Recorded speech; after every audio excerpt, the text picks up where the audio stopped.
Right. I know. That's the worst part. That's the worst part. Woo! Anyway, so great to be here in the colored section of Albany tonight. Great. What? Do you guys ever get sick of charities? Yeah. I'm telling you, there are charities up the friggin' ass lately.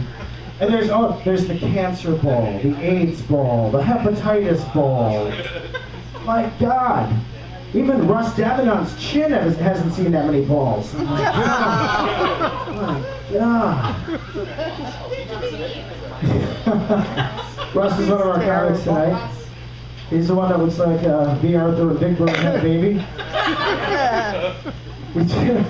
We do have a great show for you tonight. We have Sharon Dyer here with us. Sharon's sick, but she's still getting up. It's alright, she's putting her hair up, she's getting all sexy for us. I'm a fucking pro with my man. Wow.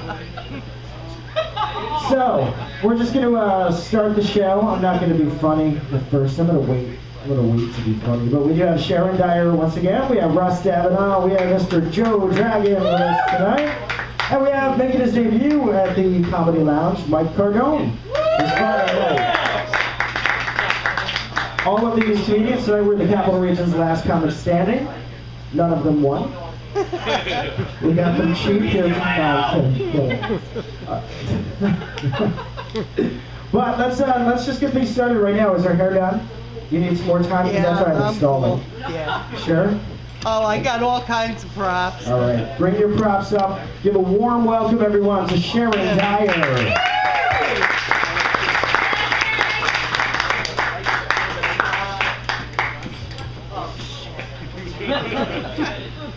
All right, lots of props.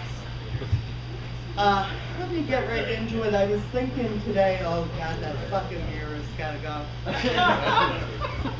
I get a little reflective in the fall, and so I was thinking, there's really a lot of people in this world that don't fucking think right.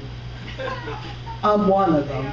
Now, they seem to take different courses in their life. I myself, after 50-some years, realized that I was supposed to be doing comedy. God had given me many reminders.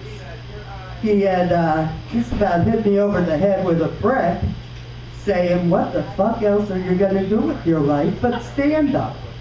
So I finally figured it out, but some of the people that don't think right, some become axe murderers, terrorists, but there are a bunch of us that just don't think like the mainstream.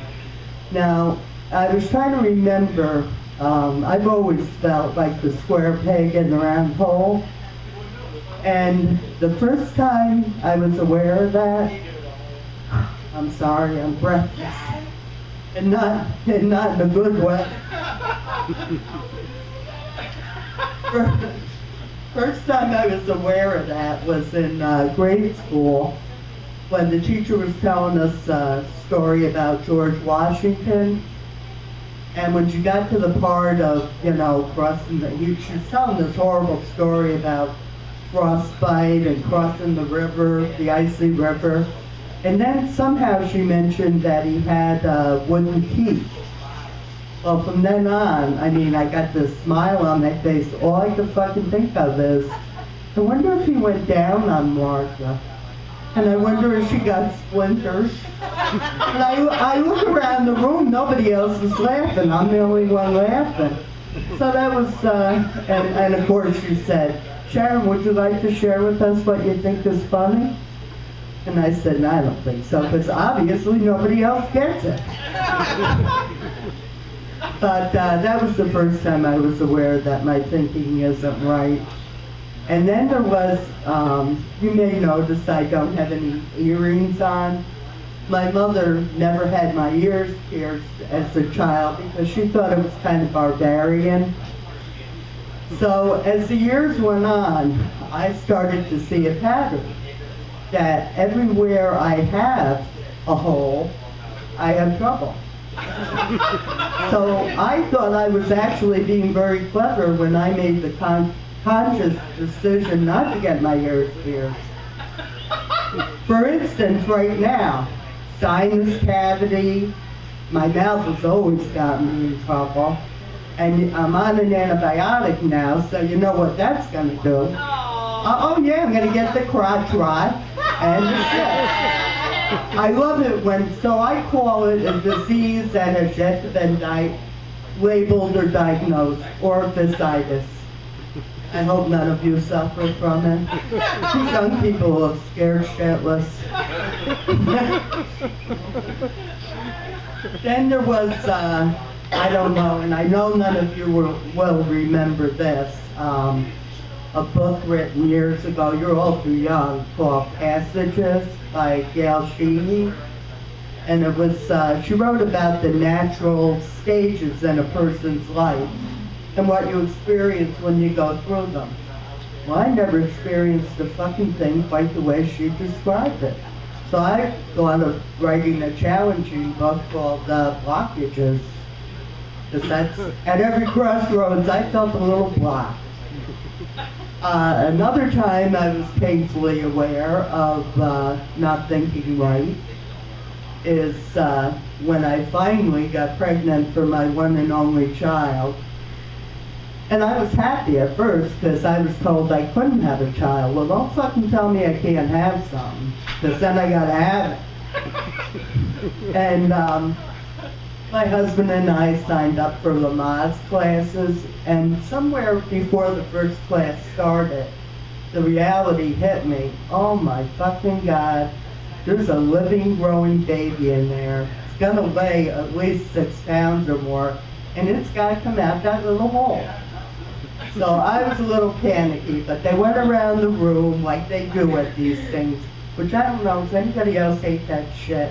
You wear a name tag, they go around. It's like all kinds of things. And they want to know a little something about you. Well, the couple before us had the classic answer, of course. She was there, they were born-again Christians. She was there because she wanted to bring their child forth into the world naturally. And he was there because he wanted to be a part of this beautiful experience. Then it was my turn. My poor husband. They asked me why I was there. I said, well, I understand they don't knock you out and wake you up anymore when it's over. So what choice do we have? This is it. And of course he said nothing. And then the multitude of jobs I've been dismissed from, let go, fired. I guess I've always been somewhat inappropriate. The more serious people are about things, the funnier it strikes me. Like being on time, I don't get that. The fuck's the big deal with that?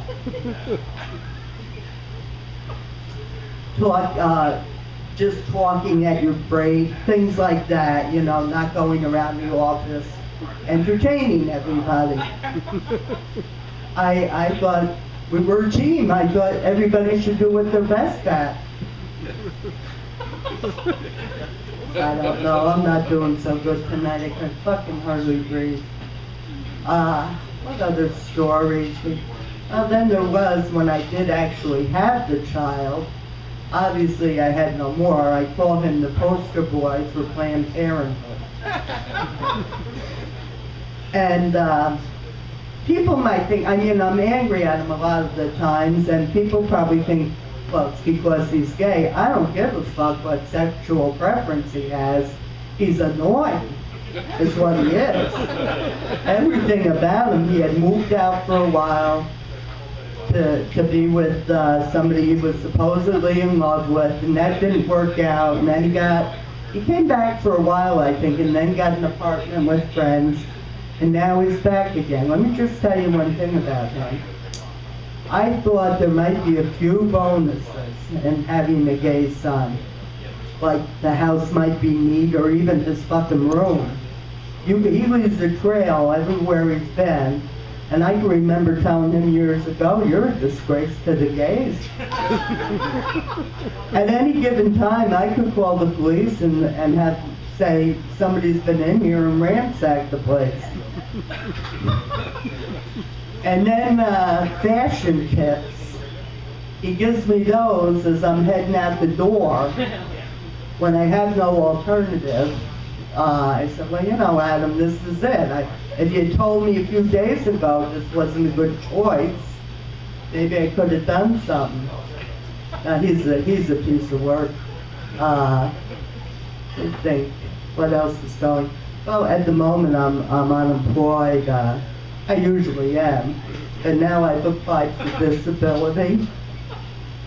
And I get the feeling, I got a call from them today, I have clinical depression.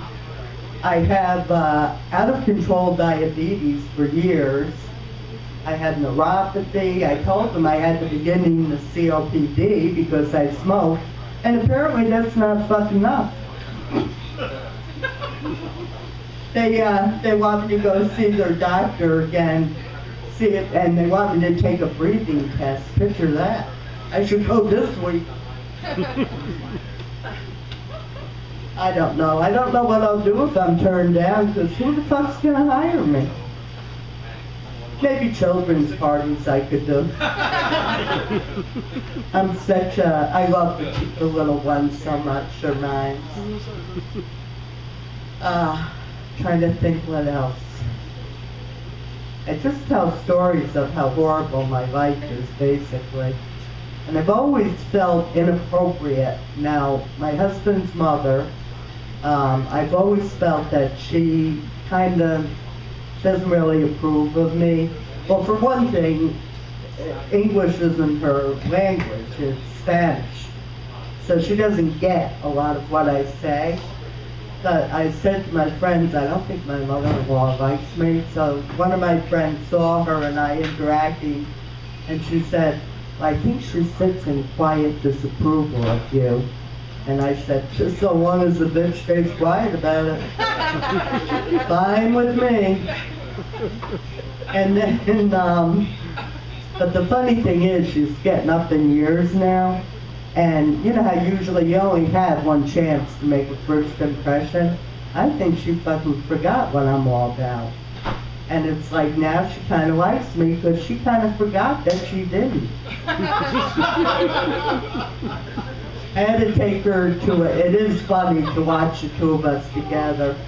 I took her to a doctor one day last week, and she's the type, I said, oh please God, don't let her start with that, talk about inappropriate laughter. She'll laugh at things that aren't funny, and I want to slap her. So I thought, please don't let her start with that today. And I brought her to the doctor, and I had to go upstairs to my doctor to pick up some drugs. And while I'm up there in line, I mean, these kind of things don't happen to regular people. While I'm in line waiting to talk to somebody, I'm like looking at this man. It's a crowded office. This is the diabetes shop, otherwise called the Entropy Group. I'm like looking at this guy, just kind of gazing around, and there was somebody there with a seeing eye dog or whatever, a help dog. So I'm looking around at all of this, and all of a sudden the guy I'm looking at falls face first on the floor. Well, I let out a scream. I was the first one to notice that he was there alone. All the nurses and everything went running to him. The seeing eye dog heard me scream, and he stood up and started barking. It was like a 3-fucking-ring circus. This is just a normal day in my life. Then I had to go downstairs and tell me, I mean, obviously they could give two fucks about my drugs, so I had to go down and tell my mother-in-law, do you mind, you know, tell her what happened, and she gets hysterical laughing.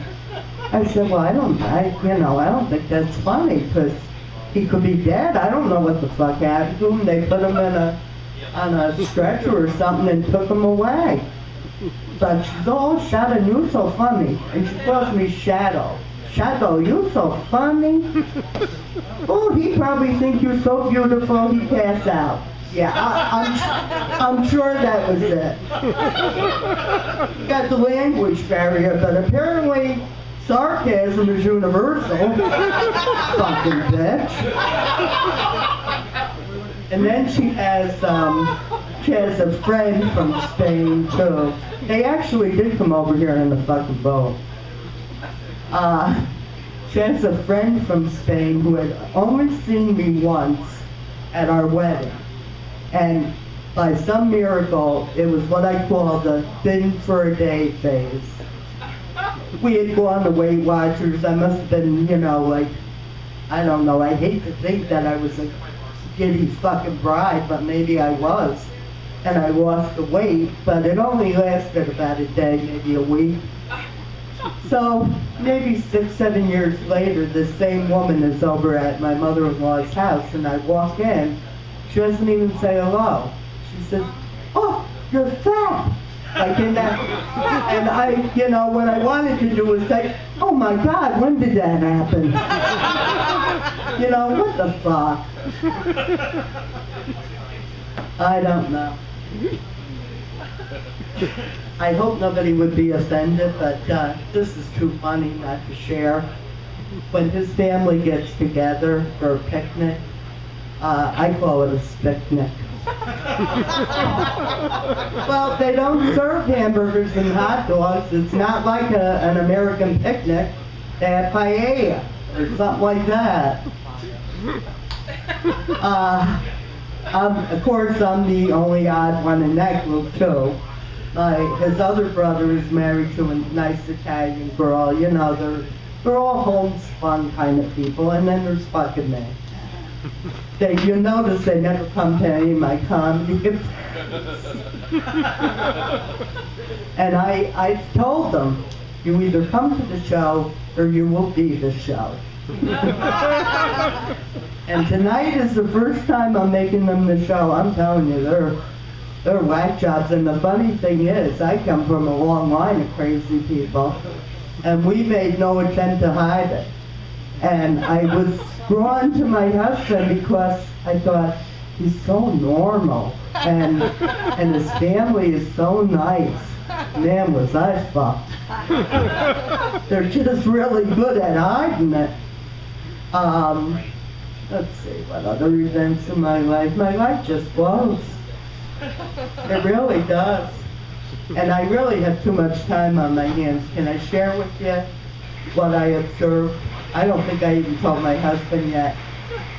But I saw this really huge spider outside on the window. And it wasn't moving. And I thought, well, thank God it's dead. I mean, it was like this long, kind of a beigey color.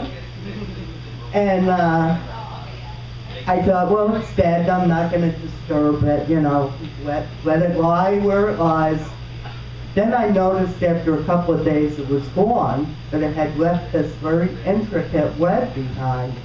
Well, now I need to clean my windows outside, but I can't disturb this. It's so amazing, this, you know, like you see at Halloween, those webs. I don't know if he's just fixing to stay there alone or laying eggs, but I can't disturb it. My world has become my house and nature. It's very sad. I was out today talking to the fucking squirrels and birds, apologizing because I ran out of bird seed. I'm going to get some, and I'm fucking telling them, I'm going to get some tomorrow. That's, you know, there's something not right with that. And we were getting very low on cat food the other day, and I said to my husband, don't let Jessie, our cat, see this. I don't want her to know we're poor. So I did go out yesterday and get 24 cans of food for her. Yeah, I don't know. I'm just a little out of it tonight with my drugs. Mildly amusing anyway, though, right? All right. Here's a story that I haven't told in front of a crowd yet. It's from my past. And I was hoping that Jen's mother would be here tonight to hear it. But I'm telling it anyway, because Jen's mother made reference last week to a long line bra. I'm going to share with you, I guess the new undergarment that holds you in is Spanx. I'm going to share with you why I have never and will never wear them. It goes back to one of those bittersweet memories of mine of a semi-formal that I was invited to by this guy I had gone to grade school with. We went to different high schools. Personally, I always thought he was probably gay. But he asked me to a semi-formal, and again, I was heavy, I was poor, we were always poor, and my mother was excited because I got asked to something. And she put me in this dress, had me wear this dress my sister had worn to a semi-formal, but there's 8 years difference between us. So, times had changed. And I didn't know, because I had no fucking life. So I didn't know what girls were wearing to the semi-formals. All I knew is, number one, I was too fat to get in that dress without some kind of reinforcements. So I wore a long, what they called it then is a long line bra. It came down to about here to hold in this fat. However, the bra part of it didn't really have much support because it's always been a mistaken belief by people that if you're fat, you have no boobies. You can't, you know, they don't expect large people to have breasts. So you got to picture this. I have the long line on, but I need more support for these things. So I have a regular bra on under the long line to give them a little lift. Then there's, you know, when you wear anything that pushes anything up or down, then all the fat that was here migrated here and here. So they had girdles at that time that really held you in their latex or, yeah, rubber, like a rubber girdle. I guess some people now enjoy that for sex one, but it's pretty fucking serious business for me. But I couldn't stand the feel of that rubber next to my body, so I had a regular girdle on, and then the latex thing, rubber thing over it. And I showed up to the semi-formal in this dress that came in at the waist and then had the skirt that went out. That's number one problem. Everybody was in a sheath because the times they had been a-changing. So they were in, I don't know what you call ballerina length dresses, and they were straight up and down. Nobody had the fucking, you know, hoop skirt. So that was one problem. And I couldn't breathe with all that reinforcement, and I thought, well, I'm just not going to eat or drink much. And I tried not to, but at some point in the evening, and of course it had to be a moment of quiet, some point in the evening there was this incredible noise. The long line rolled up, the two girdles rolled down, and here was this mound of flesh that you couldn't fucking believe. Well, we left immediately, and all I can say about this poor guy is, I think I forced him out of the closet before he was dead. He never dated a woman again. So my work was done then. Anyway, I'll leave you on that note. I can't tell all my stories at once. Thank you for being a good audience. I know I wasn't up to par.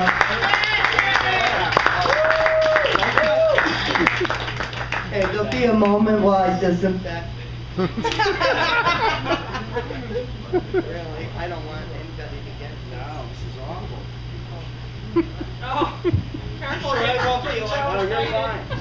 because nobody would believe it was accidental. Yeah. Wow, did you see the way she stroked that? It is warm in here. Sharon Dyer, everyone.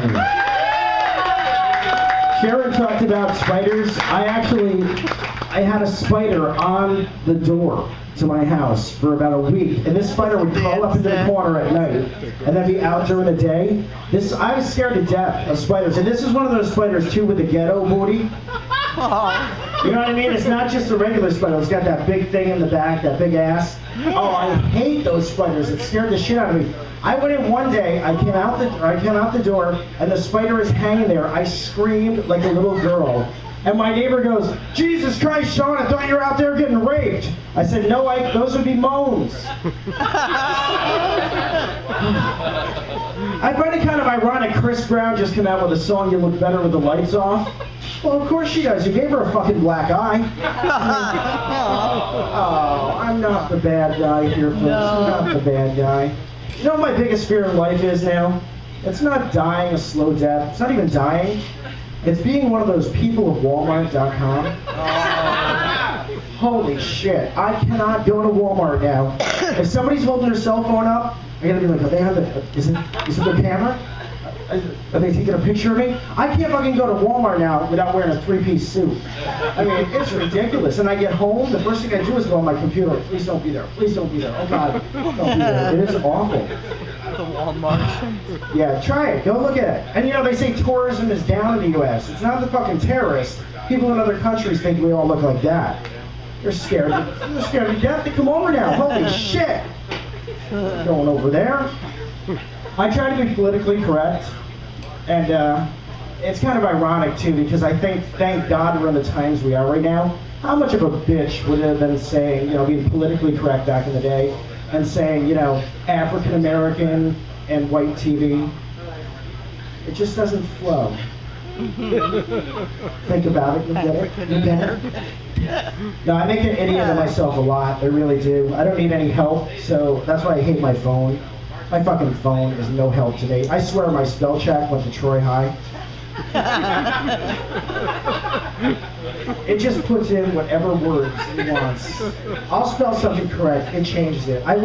Somebody told me something completely gross today, and I went, ooh, and it changed it to sewer. What do you mean? You guys, I'll tell you, we did a fundraiser last week for the victims of Hurricane Irene, and I thought I had to apologize to the people because it was down near Gilboa where they have that giant dam, and I wanted to go down and help, and I had to apologize to them because I said I could not possibly go down. The second I heard it might break, there was no fucking way I was going down. Not because I was scared, but not the way I retain water. Holy shit. I'm like a fucking sponge. I could have saved the whole town, but it wasn't happening. I'm telling you that right now. I apologize. You guys watch YNN? Yeah. I fucking hate that cooking guy, Dan Eaton. Oh, me too. Oh my God. That bastard is the most depressing motherfucker on the face of the earth. He could take the fun out of a Happy Meal. I'm Dan Eaton. And today, we're gonna make a Happy Meal. And you're even gonna get a toy. And do you notice about Dan Eaton, he cannot name anything? Come up with a fucking name. Like, you know, Gillie's Surprise Chicken. Today, we're gonna make soup. With broccoli, potatoes, carrots, celery, onions. You take the soup and you stir it around, and you let the soup sit there for 20 minutes. And that's how you make soup, with broccoli, potatoes, carrots, onions. Name the fucking thing! Oh my God, that he is ridiculous. And what about Channel 6? Thank God. I mean, they had to be pissed. They had to be pissed they lost Ken Scriven. Oh, yeah. Ken Scriven, you remember him, right? The big, huge, fat guy? He was the only reporter, though, that could uphold winds of 75 miles an hour. He'd be out there, Ken, how's the storm? Hurry, hurry, hurry! And he was never where they said he actually was. because the camera screen never went past his like cheeks and shoulders. You know what I'm talking about, right? I mean, he could be like 30 yards away, and it's still like just this. And I swear, one time he didn't know they were already going to him. Let's go live to Ken Scriven at the Capitol. Yes, I needed number 6. And why don't you supersize that? Yeah, supersize. Give me 2. Give me 2. Oh, we're here at the Capitol. Hey, hey, hey. This weekend.